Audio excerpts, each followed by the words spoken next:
जैसे कि पहले हम 3 स्टेजेस में डिस्कस कर चुके हैं। जो फर्स्ट स्टेज होती है उसमें इंसुलिन जो है वो रेजिस्टेंस होती है। सेकंड जो स्टेज होती है उसमें आपका हाइपर इंसुलिनिया होता है। और जो आपकी थर्ड स्टेज होती है उसमें हम डिस्कस करने जा रहे हैं, अब वो होती है basically low blood glucose levels. ठीक है, कि मिसाल के तौर पे आपने सुना होगा जी हाँ, शुगर डाउन हो गई या शुगर लो हो गई। तो पहली तीनों स्टेजेस से हम उसमें और डिटेल से डिस्कस कर चुके हैं कि इसमें इंसुलिन का जो है वो बेसिकली क्या काम है, आपके सेल्स किस तरह वर्क कर रहे होते हैं और आपकी बॉडी कैसे रिस्पॉन्स कर रही होती है। तो उसमें जो तीसरी हाइपर इंसुलिनिया थी उसमें मैं कुछ डैमेजेस जो हैं वो आपको दोबारा रिकॉल करवा देता हूँ। जब आपकी बॉडी में इंसुलिन लेवल्स बढ़ते हैं तो आपकी बॉडी में एक नर्व का पूरा नेटवर्क होता है। कुछ नर्व जो होती हैं वो तो मोटी होती हैं, कुछ नर्व होती हैं बहुत बारीक होती हैं, जो आपकी आंखों में होती हैं, आपकी किडनीज में होती हैं और आपके जो बाकी जो ऑर्गन्स हैं उसमें पाई जाती हैं।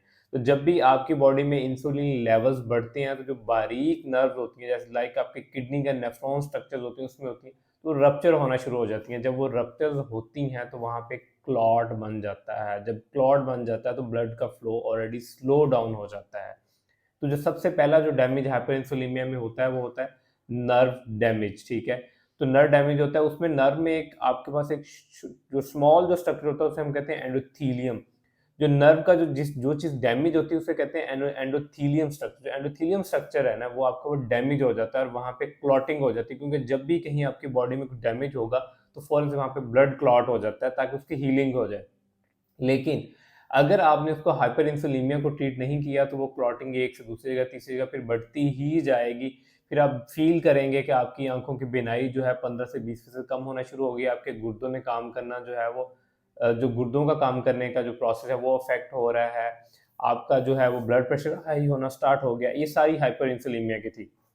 अब आ जाते हैं हम तीसरी स्टेज में, जिसमें क्या होता है, जिसे हम रिएक्टिव जो है वो हाइपोग्लाइसीमिया भी कहते हैं, जिसमें ये होता है कि आपके ब्लड ग्लूकोज लेवल जो है वो डाउन होना शुरू हो जाते हैं और आपको फील होता है कि आपको टायर्डनेस फील हो रही है, आपको हेडेक हो रहा है, आप हर वक्त खुद को थका थका महसूस कर रहे हैं, आपका वेट गेन हो रहा है और आपका ब्लड प्रेशर हाई होता है और शुगर डाउन होती है। इसमें क्या होता है, जैसे मैंने आपको बताया था कि इंसुलिन जो है बेसिकली एक गुंडा है। जब आप कार्बोहाइड्रेट का इंटेक करते हैं तो आपकी बॉडी में क्या कहते हैं, ब्लड में ग्लूकोज लेवल जो है बढ़ जाते हैं। मिसाल के तौर पे आपके ब्लड ग्लूकोज लेवल जहाँ पहले 20 बोरियां थी अब 40 हो गई, क्योंकि सेल ने शुगर को एक्सेप्ट करना छोड़ दिया है। तो उसमें क्या कहती है कि बॉडी अगेन जो है वो उसको कोशिश करती है कि वो उसको सेल में ट्रांसफर करे, लेकिन क्योंकि सेल जो है वो डिटरमिन हो चुका होता है, सेल उसको एक्सेप्ट नहीं करता।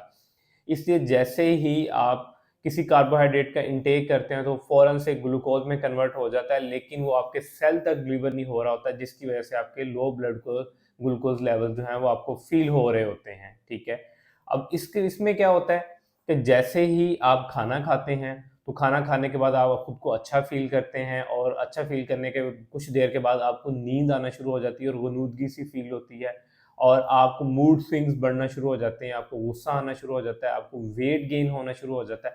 ये सारे जितने भी सिम्पटम हैं ये आपको लो ब्लड ग्लूकोज लेवल में फील हो रहे थे। लेकिन इसमें मैंने एक जो कॉमन होता है ये होता है कि लोगों को जब महसूस होता है कि उनके शुगर लेवल डाउन हो रहे हैं, जो हाइपर इंसुलिनिया के पेशेंट होते हैं, लोग उनको सजेस्ट कर रहे होते हैं कि और चीनी खा लो। मतलब कि और आपकी जो है वो पैंक्रियाज को और जो है वर्कलोड बढ़ाते जाते हैं, जितनी आप चीनी खाते जाते हैं। इसमें बिल्कुल ऐसा नहीं, इसमें आपको ट्रीट करना होता है अपने ग्लाइसेमिक लोड को। इस टाइम के ऊपर आपको ज़रूरत होती है कि आप अपना ग्लाइसेमिक लोड कंट्रोल करें।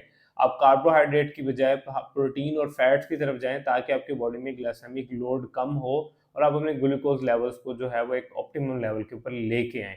ये थी एक थर्ड स्टेज जिसमें आपका लो ब्लड ग्लूकोज़ लेवल जो है वो आपके स्टार्ट हो जाते हैं। इसको हम रिएक्टिव हाइपोग्लाइसीमिया भी कहते हैं।